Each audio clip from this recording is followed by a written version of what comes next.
বাংলাদেশের সকল মানুষের, ছাত্র জনতার, রাজনৈতিক দলের, আলেম উলামার একটাই দাবি, পিআর পদ্ধতিতে নির্বাচন হতে হবে। আমি মাগুরাবাসীর কাছে জানতে চাই, আমরা কি এই পিআর পদ্ধতিতে নির্বাচন চাই কিনা? দুই হাত তুলে দেখান। আজকে আমরা ইসলামী আন্দোলনের বাংলাদেশের রাহবারকে মাগুরা জেলা থেকে জানিয়ে দেব যে আপনারা আন্দোলন করেন ততক্ষণ পর্যন্ত পিআর সিস্টেম চালু না হওয়া পর্যন্ত দেশে কোনো নির্বাচন হবে না। যদি প্রয়োজনে আমাদেরকে মাঠে নামা লাগে, আমরা মাঠে নামবো। কেননা আমাদের দেশের ইতিহাস, যারাই ক্ষমতায় যায় একা একাই সব ভোগ করতে চায়। এই একা একা ভোগ করার সে দিন শেষ। শেখ হাসিনার কাছ থেকে আমরা সে শিক্ষা নিয়েছি। এই জন্য আমরা নতুন বাংলাদেশে আমরা এক সম্প্রীতির বাংলাদেশ গড়তে চাই। আমরা এক ঐক্যবদ্ধ বাংলাদেশ দেখতে চাই। আমরা এক মানবিক কল্যাণকর রাষ্ট্র বানাতে চাই। এই জন্য সবারই অংশগ্রহণ করে আমরা দেশ চালাতে চাই। এই জন্য যে দল যত ভোট পাবে পার্সেন্টেজ অনুযায়ী, তাদের আনুপাতিক অনুযায়ী সংসদে তাদের সদস্য থাকবে। এরকমের থাকলে কেউ আর ওই ফ্যাসিস্ট হতে পারবে না। কেউ আর এককভাবে যা মন চায় তাই করতে পারবে না।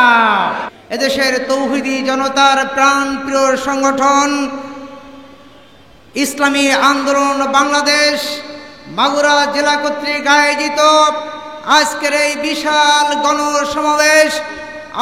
বিশাল গণসমাবেশের সংগ্রামী সভাপতি আমার একান্ত প্রিয় মুফতি মোস্তফা কামাল, আজকের এই গণসমাবেশের প্রধান অতিথি, প্রধান আকর্ষণ, এদেশের 18 কোটি মানুষের প্রাণ প্রিয় নেতা মুফতি সৈয়দ রেজাউল করিম, আজকের এই সমাবেশে উপস্থিত অন্যান্য ইসলামী দল, রাজনৈতিক দলের সম্মানিত কেন্দ্রীয় জেলা নেতৃবৃন্দ, আমার একান্ত প্রিয় মাগুরাবাসী, আসসালামু আলাইকুম ওয়া রাহমাতুল্লাহ। সংগ্রামী ভাইরা, আজকে আপনারা লক্ষ্য করেছেন একই মঞ্চে ইসলামী দলের নেতারা একত্রিত হয়েছে। এ জাতির আশা আকাঙ্ক্ষা সকলেই বলে যেদিন আলেমরা ঐক্যবদ্ধ হবে সেদিন এই 92% মুসলমানের দেশে ইসলাম কায়েম হবে। তার নমুনা আমরা লক্ষ্য করেছি। সম্মানিত উপস্থিতি, আমি আপনাদেরকে বলতে চাই, আজকে আমরা যে দ্বিতীয় স্বাধীনতা লাভ করেছি, ফ্যাসিস্ট মুক্ত করেছি, আধিপত্যবাদে মুক্ত একটি নতুন বাংলাদেশ পেয়েছি। এই বাংলাদেশ গড়তে যে যারা জীবন দিল, সেই ছাত্র জনতা শহীদদেরকে আজকে এই সমাবেশে দাঁড়িয়ে শ্রদ্ধার সাথে স্মরণ করছি। আল্লাহর কাছে দোয়া করছি, ওগো আল্লাহ, তাদেরকে তুমি শাহাদাতের উচ্চ মাকাম দান করো। যারা আহত আছে, পঙ্গুত্ব আছে, ওগো আল্লাহ, তাদেরকে তুমি দ্রুত সুস্থতা দান করো।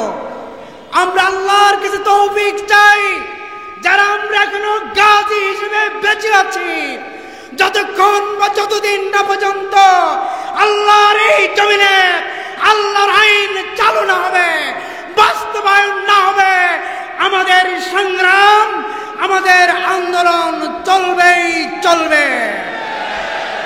এটা আমার আপনার কথা নয়, আমাদের মহান রব আল্লাহ কোরআনে বলছেন, কাতিলুহুম হাত্তা লা তাকুনু ফিতনাতাও ওয়া ইয়াকুনু দ্বীনু কুল্লু লিল্লাহ। তোমরা ততক্ষণ পর্যন্ত সংগ্রাম করো যতক্ষণ না পর্যন্ত এই দুনিয়া থেকে যাবতীয় ফিতনা ফাসাদ ও সমূলে উৎপাটিত না হয়ে ইসলাম বিজয় না হয় ততক্ষণ পর্যন্ত সংগ্রাম চালাও। সম্মানিত উপস্থিতি, আমরা বলতে চাই আজকে যে নতুন বাংলাদেশ পেয়েছি, এই বাংলাদেশ পাওয়ার জন্য কোন দেশের কোন বড় শক্তির দয়া দাক্ষিণ্য আমরা পাই নাই। এটা এবারে দেশের জনগণ 98% জনগণ মিলেমিশে আমরা এই নতুন বাংলাদেশ আমরা পেয়েছি। কিন্তু সেই পাওয়ার সময় যত রাজনৈতিক দল ছিল, যত ইসলামী দল ছিল, যত দেশপ্রেমিক দল ছিল, সকলে আমরা সেই ফ্যাসিস্ট খুনি হাসিনার বিরুদ্ধে আমরা লড়াই করেছিলাম। খুনি হাসিনাকে কেন পালাতে হলো? তিনি কি করেছেন? এই বাংলাদেশের প্রতিটি মানুষকেই তিনি লাঞ্ছিত করেছেন, কষ্ট দিয়েছেন, অপমান অপদস্থ করেছেন। আপনারা লক্ষ্য করেছেন, আমরা ভুলি নাই। এই রেজাউল করিম সেদিন যে এই শীর্ষ নেতাকে আওয়ামী হায়নারা সেদিন যে ঘুষি দিয়ে রক্তাক্ত করেছিল, আমরা কি ভুলে গেছি? আমরা ভুলি নাই শাপলা চত্বর, আমরা ভুলি নাই বিডিআর মেসাকার, আমরা ভুলি নাই জামাত ইসলামীর শীর্ষ নেতৃবৃন্দকে একের পর এক ফাঁসি দিয়ে হত্যা করা হয়েছে, জাতি ভুলে নাই। সম্মানিত উপস্থিতি, সর্বশেষ আমরা ভুলি নাই আকাশ থেকে হেলিকপ্টার দিয়ে এই জাতিকে গুলি করে পাখির মতো হত্যা করা হয়েছিল, জাতি কখনো ভুলবে না। প্রিয় ভাইরা, তাই আমরা এই নতুন বাংলাদেশে আমরা নতুন কোন ফ্যাসিস্ট দেখতে চাই না। এই কারণে আজকে বাংলাদেশের সকল মানুষের, ছাত্র জনতার, রাজনৈতিক দলের, আলেম উলামার একটাই দাবি, পিআর পদ্ধতিতে নির্বাচন হতে হবে। আমি মাগুরাবাসীর কাছে জানতে চাই, আমরা কি এই পিআর পদ্ধতিতে নির্বাচন চাই কিনা? দুই হাত তুলে দেখান। আজকে আমরা ইসলামী আন্দোলনের বাংলাদেশের রাহবারকে মাগুরা জেলা থেকে জানিয়ে দেব যে আপনারা আন্দোলন করেন ততক্ষণ পর্যন্ত পিআর সিস্টেম চালু না হওয়া পর্যন্ত দেশে কোনো নির্বাচন হবে না। যদি প্রয়োজনে আমাদেরকে মাঠে নামা লাগে, আমরা মাঠে নামবো। কেননা আমাদের দেশের ইতিহাস, যারাই ক্ষমতায় যায় একা একাই সব ভোগ করতে চায়। এই একা একা ভোগ করার সে দিন শেষ। শেখ হাসিনার কাছ থেকে আমরা সে শিক্ষা নিয়েছি। এই জন্য আমরা নতুন বাংলাদেশে আমরা এক সম্প্রীতির বাংলাদেশ গড়তে চাই, আমরা এক ঐক্যবদ্ধ বাংলাদেশ দেখতে চাই, আমরা এক মানবিক কল্যাণকর রাষ্ট্র বানাতে চাই। এই জন্য সবারই অংশগ্রহণ করে আমরা দেশ চালাতে চাই। এই জন্য যে দল যত ভোট পাবে পার্সেন্টেজ অনুযায়ী, তাদের আনুপাতিক অনুযায়ী সংসদে তাদের সদস্য থাকবে। এরকমের থাকলে কেউ আর ওই ফ্যাসিস্ট হতে পারবে না, কেউ আর এককভাবে যা মন চায় তাই করতে পারবে না। এই কারণেই এদেশের আপামর সকল মানুষের দাবি আজকে গণ দাবিতে পরিণত হয়েছে, পিআর পদ্ধতিতে নির্বাচন হতে হবে। আমরা আরেকটি কথা বলতে চাই, আমরা সকলেই নির্বাচন প্রিয় লোক। আমরা নির্বাচনের মাধ্যমে আমরা নেতা বাছাই করতে চাই, নেতৃত্ব দিতে চাই। ইসলাম বলে ইমাম হওয়া যায় না, ইমাম বানাতে হয়।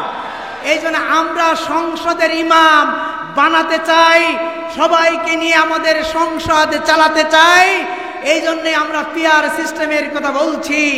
আর একটা কথা বলছি, আমরা এই জুলাই আন্দোলনে যারা শহীদ হয়েছে, রক্তাক্ত হয়েছে, এই সমস্ত ফ্যাসিস্ট আসামিদেরকে, খুনিদেরকে বিচার না করে জাতি নির্বাচন দেখতে চায় না। এই জাতি সংস্কার ছাড়া কোনো নির্বাচন দেখতে চায় না। এই জন্য আমরা আজকে জামাত ইসলামী, চরমনাই ইসলামী শাসনতন্ত্র, সকল ইসলামী দল, রাজনৈতিক দল, খালি একটি দল ছাড়া বাকি সবাই এই বিচার চাই, সংস্কার চাই, পিয়ার পদ্ধতিতে নির্বাচন চাই, তারপর জাতীয় নির্বাচন হবে ইনশাআল্লাহ। সংগ্রামী ভাইরা, আমি আর একটি কথা বলে আমার কথা শেষ করতে চাই। আমরা এখানে যারা আছি, এদেশের 92% মানুষ মুসলমান। আমরা যে কোরআনের নির্দেশে নামাজ পড়ি, যে কোরআনের নির্দেশে রোজা রাখি, যে কোরআনের নির্দেশে হজে যাই, সেই কোরআন আমাদেরকে বলছে আগামীর সংসদ, কোর্ট কাচারি, সচিবালয় সেই কোরআনের আইন দিয়ে চালাতে হবে। এই জন্য আমাদের স্লোগান, আমরা আল্লাহর আইন চাই। কার আইন? আপনারা কি আল্লাহর আইন চান কিনা? আমরা আল্লাহর আইন চাই, সৎ লোকের শাসন চাই, এটাই আমাদের স্লোগান। আমরা কোন মানুষের তৈরি করা আইন দিয়ে আমরা দেশ চালাতে আমরা চাই না। কারণ আমরা হচ্ছে আল্লাহর খলিফা। কার খলিফা? আল্লাহর খলিফাদের দায়িত্ব হলো, আল্লাহ কোরআনে বলছেন যে খলিফাতুল্লাহ তোমরা, ইন্নী জাইলুন ফিল আরদি খলিফা, তোমাদেরকে দায়িত্ব দিয়েছে এখানে আল্লাহর বিধান চালু করার জন্য। আল্লাহ সূরা সবে তাই বলছেন, লিউজহিরাহু আলা দ্বীনি কুল্লিহি ওয়ালাউ কারিহাল মুশরিকুন। এই আল্লাহর দ্বীন বিজয়ী না হওয়া পর্যন্ত আমাদের এই সংগ্রাম চলবে। এই কাজে মুশরিকরা বেজার হবে। কারা বেজার হবে? তাই পরিষ্কার কথা, কোন মুসলমানের সন্তান, কোন মুসলমান নামধারী ব্যক্তি আল্লাহর আইনের, আল্লাহর শাসনের, কোরআনের বিপক্ষে থাকতে পারে না। তাই আসুন আজকে আমরা দলমত নির্বিশেষে সে আল্লাহর আইন, সৎ লোকের শাসন কায়েমের মাধ্যমে আমাদের এই প্রিয় জন্মভূমিতে আমরা একটি সম্প্রীতি, কল্যাণকর, মানবিক এক সম্প্রীতির বাংলাদেশ গড়ব। সেই গড়ার আহ্বান জানিয়ে সবাইকে আমার পক্ষ থেকে মুবারকবাদ জানিয়ে, বাংলাদেশ জামাত ইসলামীর পক্ষ থেকে ধন্যবাদ জানিয়ে আমার বক্তব্য শেষ করছি। আল্লাহ হাফেজ। বাংলাদেশ জিন্দাবাদ, বাংলাদেশ জামাত ইসলামী জিন্দাবাদ, ইসলামী আন্দোলন বাংলাদেশ জিন্দাবাদ।